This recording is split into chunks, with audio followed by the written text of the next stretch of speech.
Welcome back. This is just a very quick segment before we head into how I struck out somewhat on my own, or at least to take care of myself at the age of 11.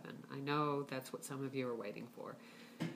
But first I want to talk very briefly about the power of Facebook relating to a couple of more of my memories from Putney.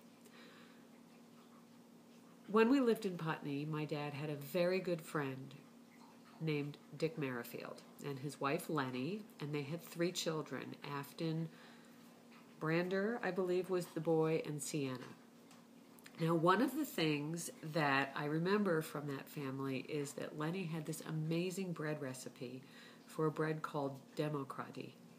And she gave that recipe to my father, and it was a very simple recipe, but made the best dark rye bread. And my father and I used to make it quite a bit. That was a very fond memory that I had. Well, I have spent years, literally years, searching for that recipe.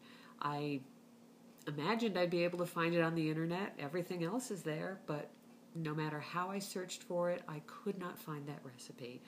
And I was kind of sad about that. It had a lot of memories for me. When we lived in Putney, in that house that was condemned, my father and I used to cook quite a bit together. He made a great lentil soup, and we used to make that bread. Anyways, fast forward to just a few months ago, and I finally found both Afton and Sienna on Facebook. And it didn't even occur to me at first to ask them about the bread recipe, which is kind of silly, I realize now. But I was just so happy to be back in touch with them, and they remembered me and remembered my father, and we reminisced a bit. And suddenly, one day, it occurred to me to ask them if they had that recipe. And Sienna dug it up and sent it to me, and I was just so happy to make that bread again. And it's such a simple recipe, and in fact, if I can get permission from Sienna, I will share it with you guys.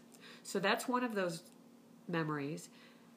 I also wanted to mention, as I have in a previous segment, that my father, despite the fact that we did not have a lot of money, his view of things was that if I was going to do something, it was going to be the best. And so that related to ice skating lessons, riding lessons, ballet lessons, and when we lived in Vermont, he actually sent me to this premier ballet camp, Marina Svetlova's dance camp. And in fact, there's a Facebook page for alumni of Madame Svetlova's dance camp. And so that's kind of another neat thing about Facebook, that I have been able to connect with that, and that, of course, has brought back some really nice memories.